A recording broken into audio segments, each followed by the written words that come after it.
कृष्ण और जामवंत में चला 27 दिनों तक भयंकर युद्ध।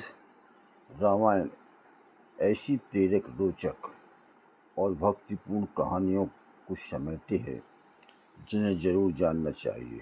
इन्हीं में से एक रोचक कहानी प्रभु श्री राम के अनन्य भक्त जाम्बान जी की है।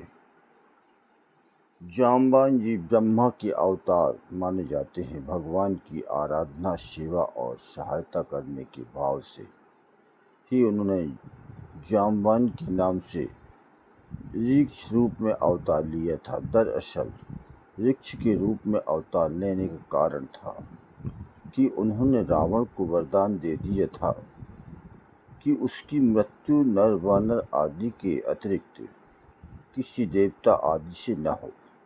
इसलिए उन्होंने सोचा कि अब वृक्ष रूप में रहकर ही राम जी की सहायता करेंगे। हनुमान जी को शक्ति का स्मरण कराया। भगवान के राम अवतार काल में वे श्री राम के प्रधानमंत्री बनकर रहे। रावण द्वारा सीता जी की हरण के बाद उनकी खोज करने में वे हनुमान जी के साथ रहे। जब समुद्र पार कर जाने की किसी की हिम्मत नहीं पड़ी, तब जाम्बान ने ही हनुमान जी को उनकी शक्ति का स्मरण कराया और बताया कि उन्हें लंका जाकर क्या करना है। समय समय पर उचित सलाह देने के साथ ही उन्होंने लंका में युद्ध किया। अयोध्या से नहीं जाना चाहते थे जामवंत जी अपने घर। भगवान राम के चरणों में जाम्बान जी का इतना प्रेम था कि लंका से अयोध्या पहुंचने पर उन्होंने वहां से अपने घर जाने से ही इनकार कर दिया। उनकी जिद थी कि उनके चरणों को छोड़कर वे कहीं नहीं जाएंगे। जब उन्होंने प्रभु श्री राम से द्वापर युग में आकर दर्शन देने की प्रतिज्ञा ली, तभी उन्होंने अपनी जिद छोड़ी। घर आकर भी वे दिन रात भगवान का ही चिंतन मनन करते रहे। जब जामवंत के घर पहुँचे भगवान श्री कृष्ण, द्वापर युग में श्री कृष्ण का अवतार हुआ।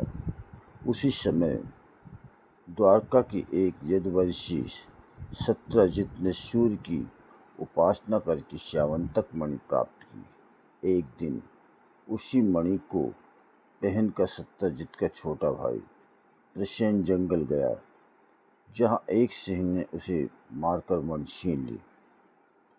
बाद में ऋषिराज जामवंत ने सिंह को मारकर वही मणि प्राप्त कर ली। इधर द्वारका में यह बात फैल गई कि श्री कृष्ण उस दिव्य मणि को चाहते थे और उन्होंने प्रसेन को मारकर मणि को ले लिया होगा।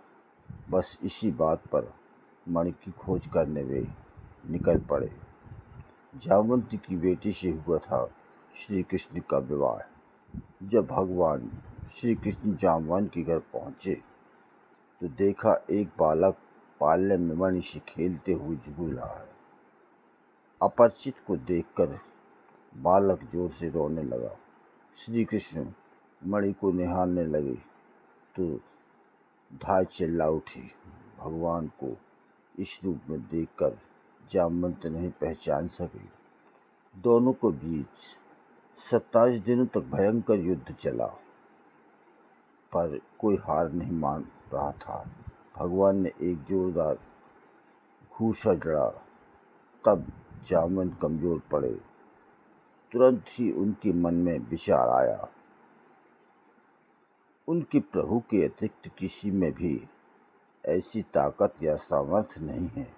इस भाव के आते ही उन्होंने देखा कि उनके सामने धनुष बाण लेकर प्रभु श्री राम खड़े हैं, जिनसे आज्ञा लेकर वे अयोध्या से निकले थे।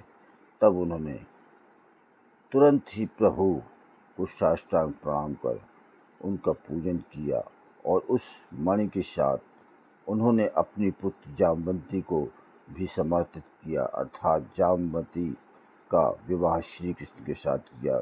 जय श्री कृष्ण।